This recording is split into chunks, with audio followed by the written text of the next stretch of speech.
Assalamualaikum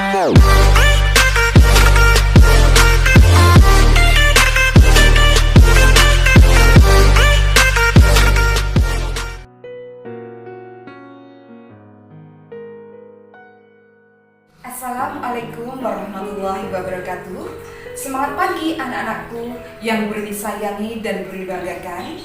Ketemu lagi dengan saya di pelajaran PPKN. Anak-anakku, dalam pertemuan yang kemarin Buri sudah menyampaikan orientasi mata pelajaran selama 1 semester. Kemarin Buri sampaikan ada 3 materi, tetapi nanti kalau waktu kita masih kita manfaatkan juga sampai kita nanti bab 4. Karena waktu kalian di kelas 9 itu tidak full. Oke anak-anakku, sekarang langsung saja kita mulai untuk pelajaran hari ini. Kita akan membahas bab 1, dinamika perwujudan Pancasila sebagai dasar negara dan pandangan hidup bangsa. Nanti sebagai bukti absensi kalian, silahkan kalian foto ketika mengikuti pelajaran hari ini, atau juga bisa melalui atau dengan cara di screenshot kemudian langsung dikirim ke WA grup kelas PPKN. Sekarang mari silahkan kalian ikuti penjelasan materi berikut ini. Anak-anakku yang Burini sayangi dan Burini banggakan, seperti apa yang sudah Burini pesan kemarin, bahwa sebelum hari ini kita membahas, Burini minta kalian untuk membaca materinya dulu untuk memahaminya dari halaman 1 sampai dengan halaman 11 ya. Sekarang mari kita mulai, diperhatikan. Bab 1, dinamika perwujudan Pancasila sebagai dasar negara dan pandangan hidup bangsa.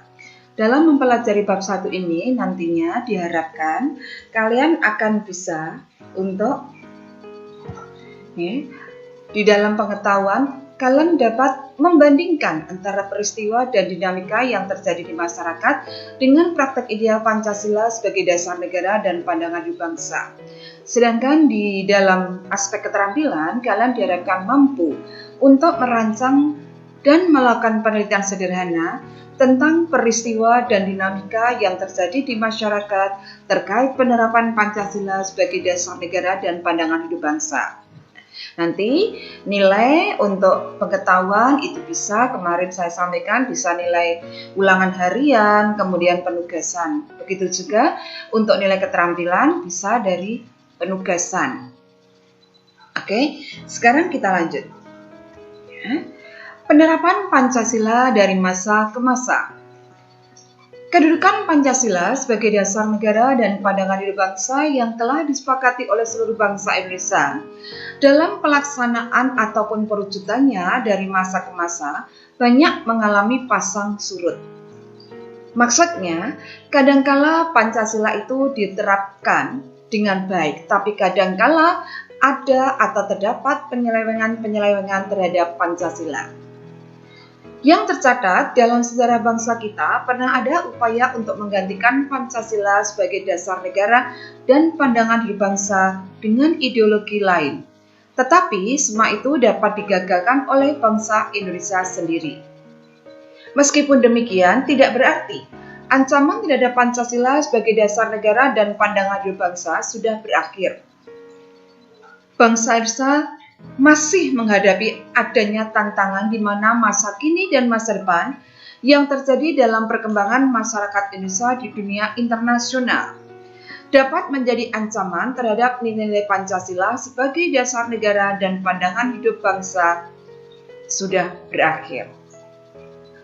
Anak-anak sekolah, tentunya kalian masih ingat apa toh yang dimaksud dengan Pancasila sebagai dasar negara dan Pancasila sebagai pandangan hidup bangsa? Itu adalah pelajaran kelas 8. Oke, mari kalian ingat ya. Pancasila sebagai dasar negara dapat diartikan bahwa Pancasila dijadikan sebagai pedoman atau dasar dalam penyelenggaraan pemerintahan negara. Sedangkan Pancasila sebagai pandangan hidup bangsa dapat diartikan bahwa Pancasila dijadikan sebagai pedoman dalam bertingkah laku di dalam kehidupan sehari-hari.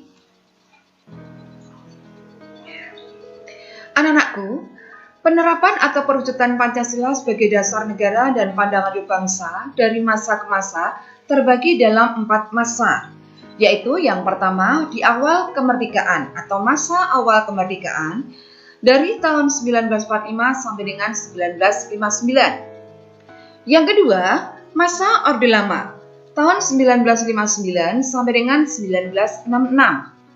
3. Masa Orde Baru tahun 1966 sampai dengan 1998. Dan yang keempat, masa reformasi mulai tahun 1998 sampai dengan sekarang.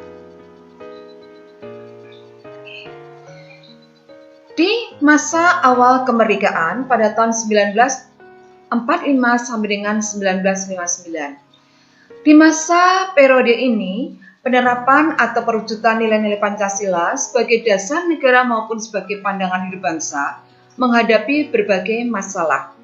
Apa itu masalahnya? Di antaranya adanya upaya untuk mengganti Pancasila sebagai dasar negara dan penyimpangan terhadap nilai-nilai Pancasila. Upaya-upaya tersebut diantaranya adalah 1. Adanya pemberontakan PKI atau Partai Komunis Indonesia di Madiun tanggal 18 September 1948 dipimpin oleh Musso dengan tujuan utama mendirikan negara Soviet Indonesia yang berideologikan komunis. Tentu saja hal itu sangat bertentangan dengan nilai-nilai Pancasila, utamanya sila pertama. Karena ajaran komunis adalah ateis, yang artinya tidak mempercayai adanya Tuhan. Padahal di dasar negara kita Pancasila jelas sekali. Sila pertama yang berbunyi ketuhanan yang Maha Esa, yang menunjukkan kalau bangsa Indonesia percaya adanya Tuhan yang Maha Esa. Kemudian yang kedua, pemberontakan DITII atau Darul Islam dengan Tentara Islam Indonesianya pada tanggal 7 Agustus 1949 yang dipimpin oleh Sekar Maci Kartosuwiryo. Tujuannya ingin mendirikan NII atau Negara Islam Indonesia. Yang ketiga, pemberontakan RMS atau Republik Maluku Selatan. Ini adalah merupakan gerakan separatisme atau gerakan yang ingin memisahkan diri dari suatu negara karena ingin mendirikan negara sendiri seperti halnya tadi juga NII. Itu termasuk gerakan separatisme. RMS dipimpin oleh Christian Robert Stephen Soumukil. Kemudian lagi ada pemberontakan Republiknya PRRI atau Permesta. Tahun 1957 sampai dengan 1958 di Sumatera dan Sulawesi yang dipimpin oleh Syarifuddin Prawira Negara dan Mense Somual. Gerakan ini merupakan bentuk koreksi terhadap pemerintah pusat yang saat itu dipimpin oleh Soekarno dianggap telah melanggar undang-undang. Kenapa? Karena saat itu terjadi pemerintahan yang sentralistis, yang artinya segala sesuatu ditangani oleh pemerintahan pusat sehingga menimbulkan ketidakadilan dalam pembangunan. Anak-anakku, di sini Guru ini hanya menyampaikan poin-poinnya saja. Untuk nanti keleluasaan atau keluasan materi bisa kalian cari dari berbagai sumber, diantaranya dari buku paket, dari buku PR, atau juga dari internet. Nanti kalau ada hal yang belum jelas, silahkan kalian langsung bertanya di WA grup kelas masing-masing dengan melalui voice note.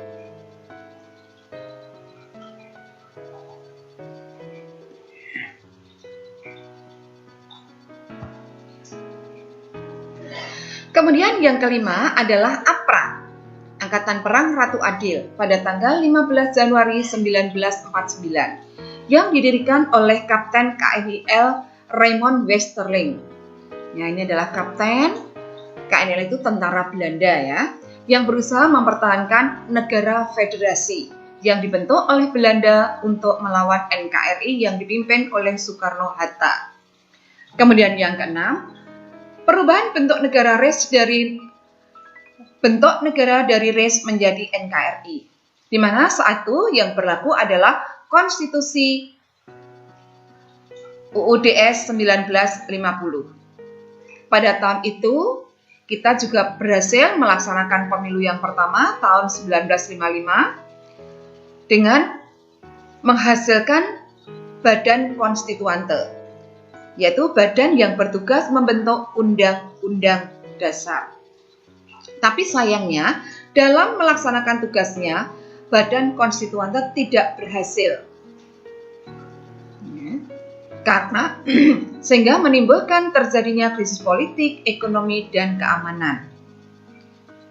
Oleh karena itu, Presiden Soekarno sebagai pemegang pemerintahan menganggap bahwa negara kita saat itu dalam keadaan genting atau bahaya. Kemudian Presiden mengeluarkan sebuah dekret atau pengumuman, yaitu Dekret Presiden 5 Juli 59. Yang isinya dibubarkannya Konstituante. Anak-anakku sudah tahu tadi apa sebabnya Konstituante dibubarkan. Kemudian diberlakukannya kembali UUD 1945. Kenapa? Karena UUDS 1950 tidak sesuai dengan cita-cita bangsa Indonesia. Oleh karena itu, kemudian tidak berlakunya lagi UUDS 1950 dan yang terakhir adalah pembentukan MPRS dan DPAS. Nah, itu tadi penerapan Pancasila di masa awal kemerdekaan. Yang kedua, masa Orde Lama. Masa Orde Lama disebut juga masa atau Orde Demokrasi Terpimpin, yaitu dari tahun 1959 sampai dengan 1966. Ya. Tadi meskipun kita sudah kembali pada UUD NRI tahun 1945, tapi dalam kenyataannya masih terdapat juga penyimpangan-penyimpangan terhadap UUD NRI tahun 1945. Di antaranya adalah yang pertama, penetapan presiden seumur hidup.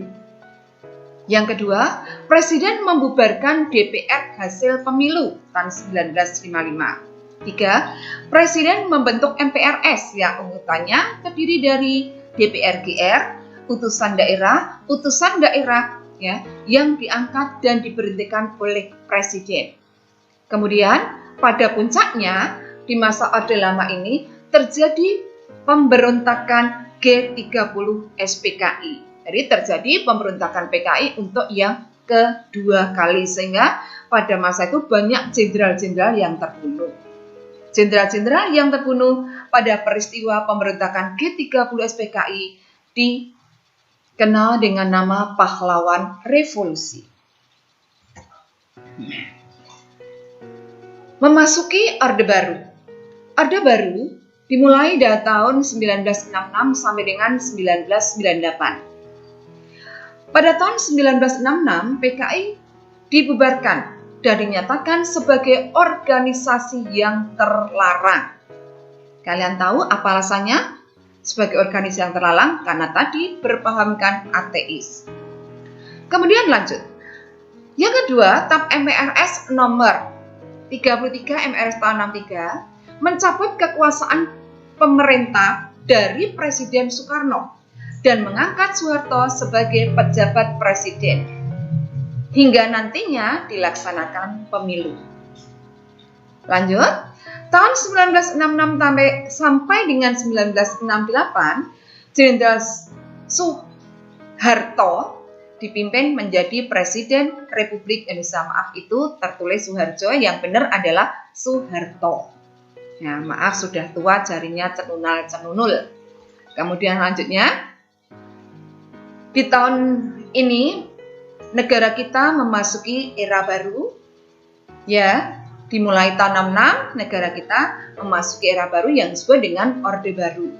Di mana dalam Orde Baru itu visinya adalah melaksanakan Pancasila dan UUD NRI tahun 1945 secara murni dan konsekuen dalam setiap aspek kehidupan masyarakat di Indonesia. Anak-anakku, dalam pemerintahan Orde Baru juga terdapat kelebihan dan kekurangan atau kelemahan. Nah, nanti kelebihan dan kekurangan itu silahkan kalian cari masing-masing 5. Bisa dari berbagai sumber. Nah, untuk tugasnya silahkan kalian foto. Diberikan identitas, nama, dan nomor absen. Atau juga sekaligus bisa diberikan foto kalian melalui WA grup kelas. Nah, ini adalah tabel kelebihan kelemahan untuk tadi penerapan Pancasila di masa Orde Baru. Ini adalah tugas mandiri karena saat ini tidak mungkin ada tugas kelompok. Kita harus menghindari adanya kerumunan. Tugas ini Bu Rini beri waktu 1 minggu sehingga paling lambat dikumpulkan besok hari Senin tanggal 27 Juli 2020.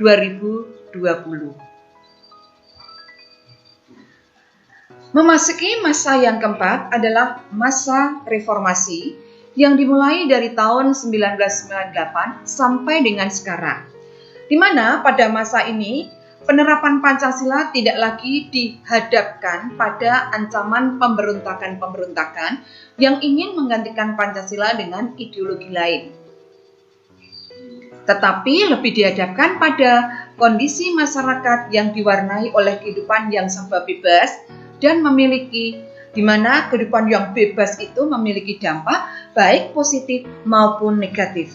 Di antaranya dampak positifnya adanya aksi anarkis, vandalisme, hingga menurunkan rasa persatuan dan kesatuan bangsa.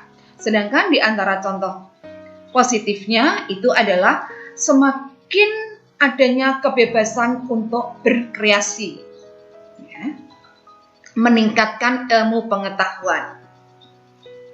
Kemudian lagi, pada saat ini negara kita dihadapkan pada perkembangan dunia yang sangat cepat dan mendasar, yaitu karena kita sudah memasuki masa sejak dulu itu kan sudah ada yang namanya globalisasi, di mana dunia itu seakan-akan menjadi satu, sehingga informasi atau kondisi situasi apapun dari negara lain cepat sekali masuk ke negara kita, baik itu positif ataupun negatif.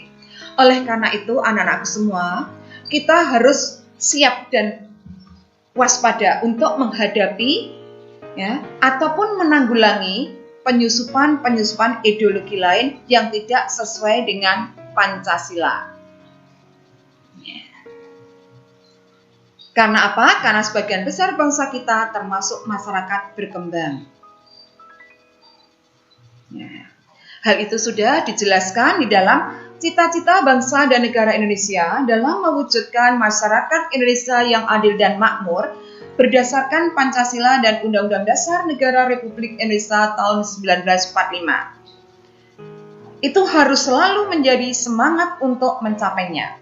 Maka diperlukan adanya komitmen, ya, komitmen bersama dari seluruh rakyat Indonesia untuk mempertahankan serta melestarikan nilai-nilai Pancasila dalam kehidupan sehari-hari di segala aspek kehidupan. Ya. Sekian anakku, ya, yang Bu Rini sayangi dan dibanggakan, itulah poin-poin dalam bab 1 untuk sub A. Ya, penerapan Pancasila dari masa ke masa. Semoga kalian paham karena sebelumnya kalian sudah membacanya. Dan apabila memang ada yang belum dipahami, silakan kalian untuk bertanya karena waktu kita kan 2 jam pelajaran. Bu Rini di sini hanya menghabiskan waktu kurang lebih 20 menit untuk menyampaikan poin-poin materinya. Sekian dulu dari Bu Rini, sampai ketemu minggu depan di jadwal yang sama.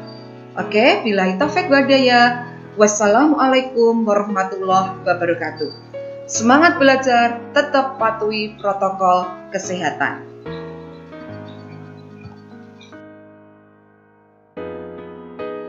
Anak-anakku, sekian uraian materi pembelajaran hari ini.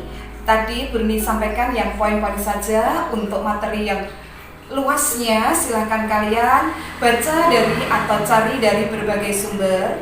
Apabila ada nanti hal-hal yang belum kalian pahami, silahkan kalian nanti bisa bertanya ke Bu Rini melalui WA grup kelas kalian masing-masing dengan cara voice note, jadi tidak terlalu banyak menulis, langsung Bu Rini bisa jawab di situ. Nah, untuk ini tadi kan tidak sampai 2 jam. Oleh karena itu, tetap pelajaran PPKN sesuai dengan jadwal.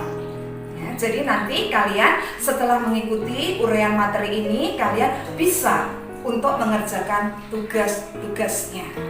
Sekian dari Bu Rini, sampai ketemu pelajaran yang akan datang di jadwal PPKN.